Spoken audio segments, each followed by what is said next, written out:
Mesdames et messieurs les ministres, mesdames et messieurs les ambassadeurs, messieurs les parlementaires, mesdames et messieurs, bonjour et bienvenue au Comité économique et social européen.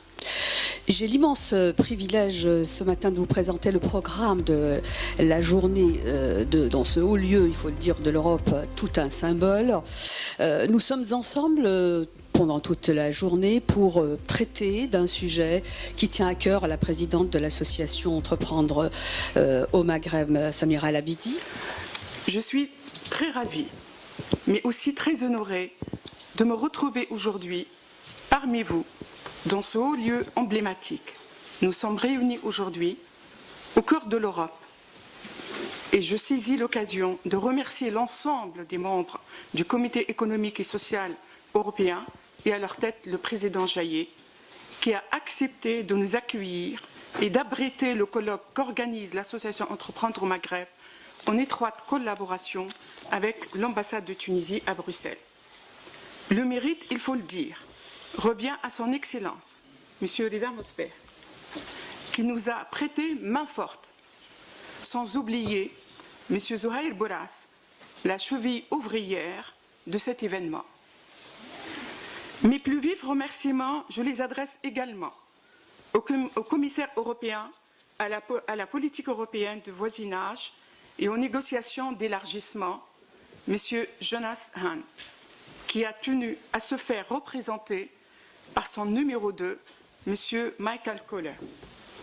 Ici présent, et ce n'est pas tout, saisissant l'importance et la dimension de l'événement, il nous a envoyé un message fort que vous allez découvrir avec nous. Friends and dear friends of Tunisia, I regret not being able to be with you for today's symposium, but I did not want to miss the opportunity to express my support for the work that you are doing in this extremely important area of our cooperation.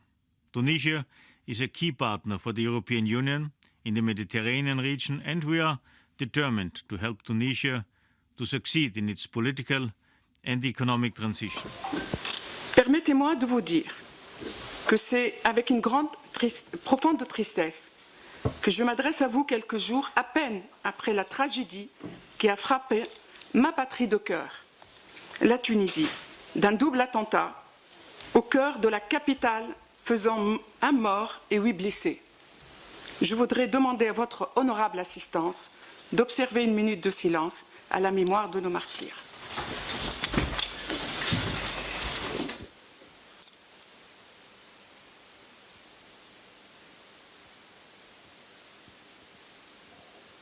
Vous avez évoqué le renouvellement des institutions européennes qui avance un tout petit peu le renouvellement des institutions tunisiennes un peu plus tard dans cette année. Ce renouvellement s'annonce un petit peu sous les signes justement de plus de dialogue social et plus d'impulsion au développement socio-économique de l'Europe. Et bien sûr, dans ce contexte aussi du partenariat avec ces pays les plus amis, les plus voisins, les plus partenaires. Pour nous, c'est un grand honneur de se réunir de nouveau autour d'une thématique qui nous tient à cœur, nous Tunisiens, et constitue l'un des axes principaux des orientations de développement non seulement du gouvernement tunisien, mais je dirais aussi de tous ceux qui, dans le monde, aspirent à un développement durable et équitable. Il faut dire dans un monde où les disparités économiques et les inégalités sociales font aujourd'hui ravage au détriment des plus démunis, genre, classe sociale, régions moins favorisées, etc. Mesdames et messieurs, l'association Entreprendre au Maghreb nous a gratifié aujourd'hui d'un deuxième thème, soutien et engagement de l'Union européenne, qu'elle nous propose d'aborder après le sujet principal, économie solidaire et sociale en Tunisie, qui avait lieu en octobre dernier et dont l'intitulé fut « Ton de l'action ». Ce thème est en continuité avec les travaux de cette première session et en étroite corrélation avec les recommandations qu'a énoncées Mme Samira El Abidi dans son speech tout à l'heure introductif, recommandations qui ont été issues de cette session. Mme Samira El Abidi, ma gratitude et mes remerciements vifs pour cet événement. En somme, agir maintenant avec le soutien et l'engagement de nos partenaires, tel est l'objectif principal de cette dynamique prometteuse, non seulement pour les jeunes, pour la condition de la femme rurale, pour le développement régional en Tunisie, mais je dirais pour tout le développement de la région du Sud, des pays du Sud de la Méditerranée et de l'Afrique subsaharienne. Voilà ce que je retiens un peu de ce thème. Mesdames et messieurs, permettez-moi, avant de conclure, d'apporter quelques éclairages sur le partenariat tuniso-européen. Alors, quelle motivation de l'Union européenne pour accompagner ce chantier de l'ESS? Je pense, comme ça a été dit dans les speeches avant moi, l'ESS est un pilier du développement en Tunisie. Et il avait été, je pense, énoncé dans le plan de développement économique et social 2016-2020. Sachant que ce chantier s'inscrit dans la transition économique et sociale qui a été engagée par la Tunisie. Et M. Koller nous a rappelé que l'Union européenne accompagne et suit avec, certes, beaucoup de sympathie, mais également de la détermination, un appui politique constant, en toutes circonstances, je peux vous en témoigner, et un soutien financier conséquent. Il est vrai que dans une région en pleine mutation, la Tunisie continue à nourrir l'espoir et à donner un exemple singulier d'une transition sereine et, espérons-le, paisible.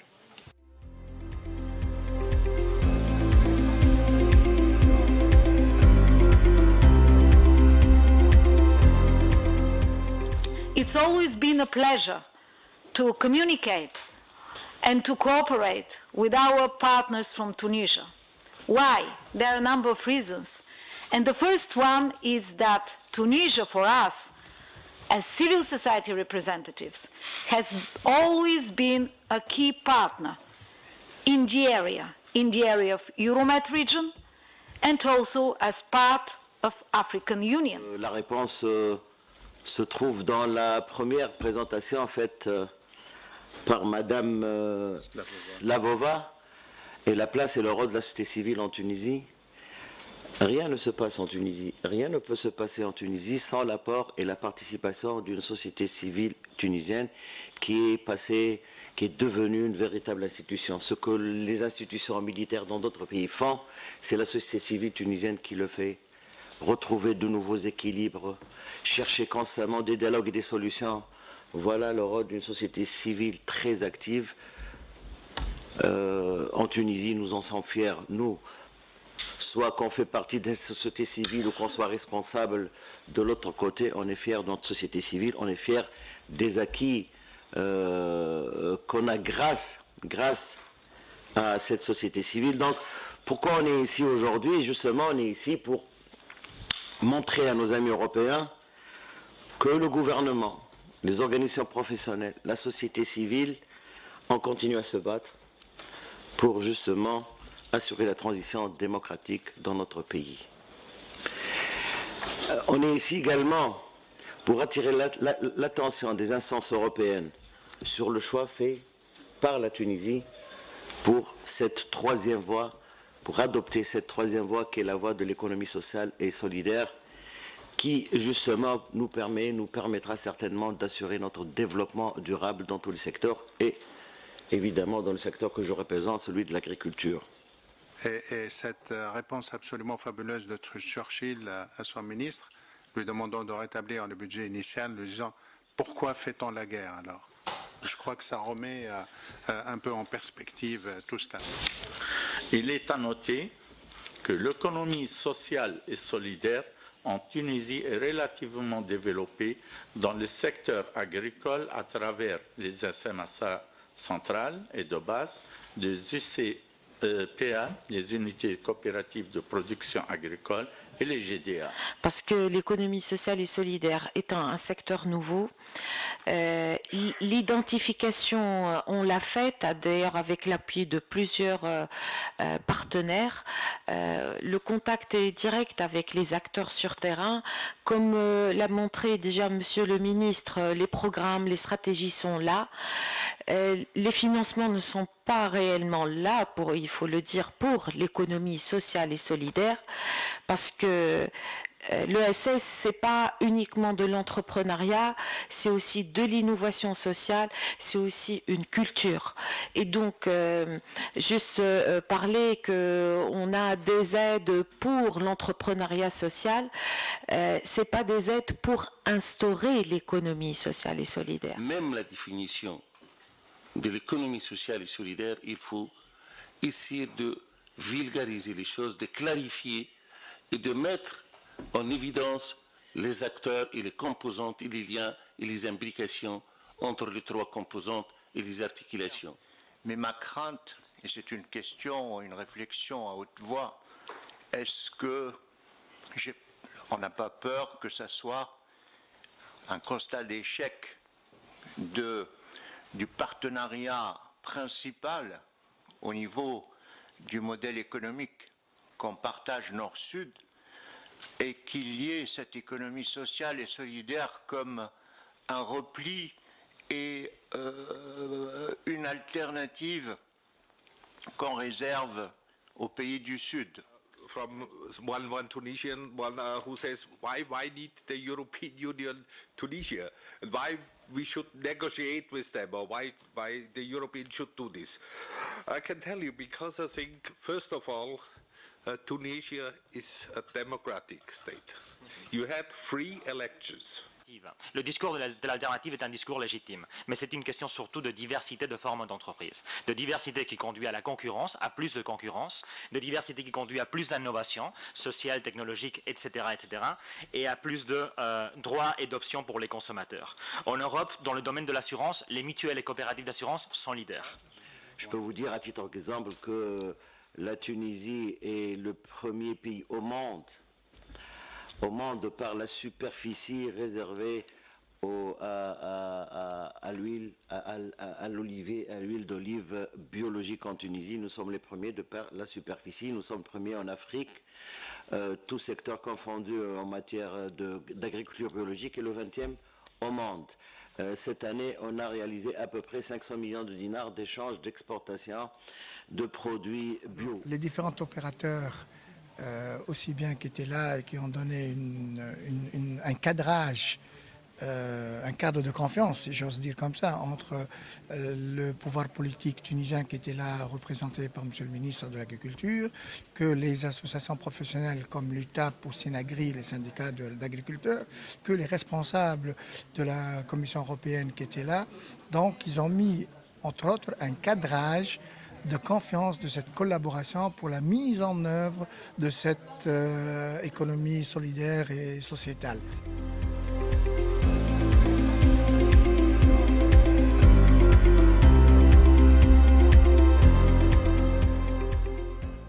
Elles ont déjà obtenu plusieurs distinctions. Elles sont connues, elles sont connues à l'échelle du Maghreb, mais aussi à l'échelle africaine, puisque vous avez participé même en France à plusieurs salons. Pourquoi on est là? Parce que déjà, on pense à nous aussi. On veut se faire développer, on veut faire des connexions, rencontrer des gens, renforcer notre réseau. Mais également parce qu'entreprendre, c'est aussi raconter une belle histoire, et on veut raconter la nôtre. Pour vous dire qu'en Tunisie, il y a beaucoup de potentiel, beaucoup de jeunes, beaucoup d'hommes et femmes à qui on peut croire, qu'il faut épauler. Aussi, on se distingue par ce packaging un peu luxueux, donc on se positionne comme ça sur le marché. Bien sûr, la demande, la concurrence est rude, mais la demande est aussi forte parce que c'est un produit de luxe. Il coûte à environ 30 000 € le kilo, donc la demande, elle est énorme également, parce qu'il a beaucoup de vertus aussi. Donc voilà. On ne s'inquiète pas pour la commercialisation, ça va venir petit à petit. Alors juste pour ajouter, en fait, on souhaite également développer une gamme safranée, des produits, donc créer de nouveaux produits à base de safran. On a fait une eau de fleur d'oranger au safran, de la confiture, de la marmelade d'orange au safran, du thé et des tisanes safranées. Voilà, et on peut découvrir tout ça tout à l'heure. Ouais. Bon, merci de les applaudir, bravo. Et on n'a qu'à vous recommander d'acheter et de consommer safran tunisien. Voilà. Alors, à vos côtés, Amani Zahed, qu'est-ce que vous faites pour promouvoir le patrimoine qui visiblement est menacé, oui ou non? Si on fait rien, il risque de disparaître, c'est ça? Bien sûr, tout patrimoine est menacé lorsqu'il n'est pas conservé, n'est pas protégé. Nous, à travers notre association, on essaye de protéger ce patrimoine, le diffuser, présenter notre village Tamazout qui est riche et connu par sa richesse en plusieurs aspects, comme la gastronomie, les habits traditionnels, le tatouage, la broderie et aussi les bijoux. On a des symboles spécifiques et particuliers et originaux dans notre broderie qui ne se trouve pas dans d'autres pays. Notre fondation, elle intervient. Toutes les activités, c'est la femme qui est ciblée. 80% de notre activité, c'est destiné à la femme rurale. C'est pour cela qu'on a créé beaucoup d'ateliers. On a des ateliers pour la formation des femmes rurales dans des différents domaines, soit dans l'artisanat, soit dans la culture du miel.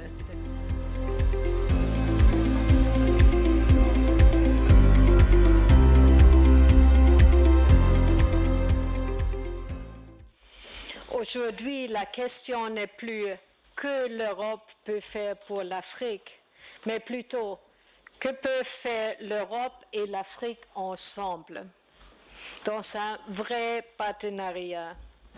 C'est dans cet esprit que le président Juncker a lancé l'Alliance Afrique-Europe pour les investissements durables et les emplois.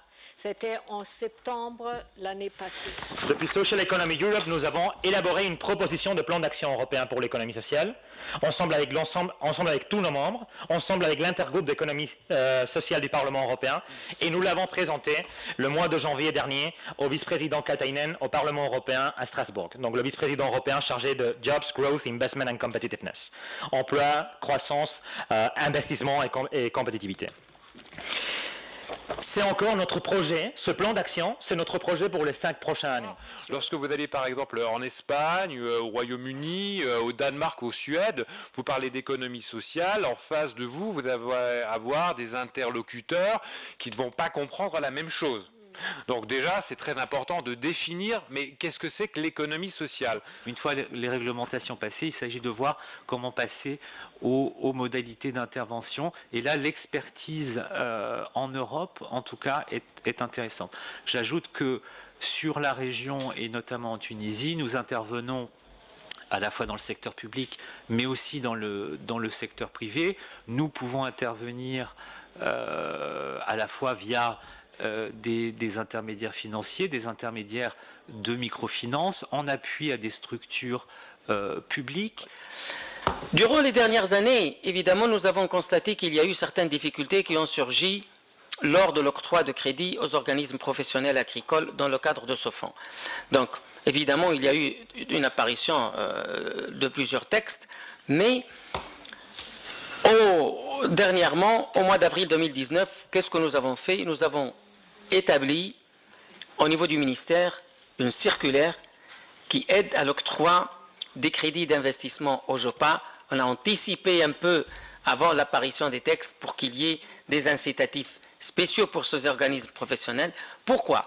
Parce que nous avons constaté qu'il y a un taux d'accès faible au crédit. Il y a des difficultés de bancabilité, des difficultés d'accès au crédit. Le nombre de gouvernorats qui est, je dirais, concerné est faible. Très peu de sociétés mutuelles de services agricoles ont bénéficié de ces crédits, mais c'est que le domaine d'investissement est resté toujours limité au niveau du machinisme.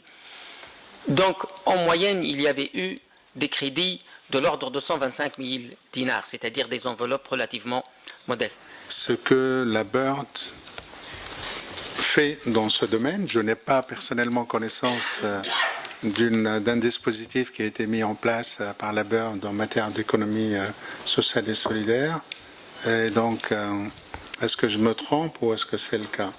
La BERD est donc déjà active sur certains axes liés à l'ESS. Mes collègues du bureau de Tunis ont par exemple participé aux réunions de coordination des bailleurs de fonds et du ministère des Finances autour de la stratégie nationale d'inclusion financière. L'axe ESS faisait partie de cette stratégie, mais nous n'avons pas été directement impliqués sur ce sujet. Ceci peut peut-être expliquer la raison que vous venez de mentionner. Donc, dans le reste de mon exposé, je vais me concentrer exclusivement sur ce que nous faisons déjà. Je pense que ça risque d'intéresser beaucoup les dames qui ont présenté tout à l'heure leurs petites entreprises,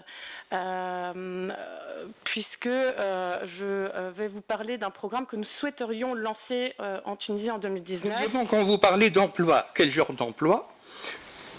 Et quand j'entends réforme structurelle, moi, mes poils s'hérissent. Parce que quel genre de réforme structurelle? Quand il y a la réforme structurelle, est-ce que c'est la disparition de la caisse de compensation qui rend que le pauvre Tunisien n'arrive même plus à acheter des légumes?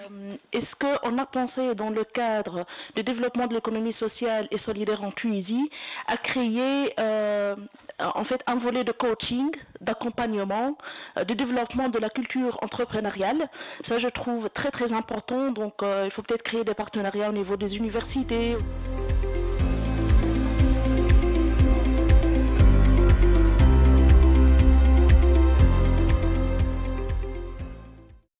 Alors, est-ce que cet écosystème est là? Pas totalement. C'est ce que nous avons notamment identifié dans notre étude, où la Tunisie est aussi un des points focaux. Ce qu'il faut, c'est justement faire émerger cet écosystème et faire émerger les liens entre les acteurs de l'écosystème. Donc nous nous sommes posé la question, nous avons travaillé avec des acteurs du terrain, avec des réseaux de l'ESS, avec des incubateurs sociaux, avec des académiques, avec des institutionnels.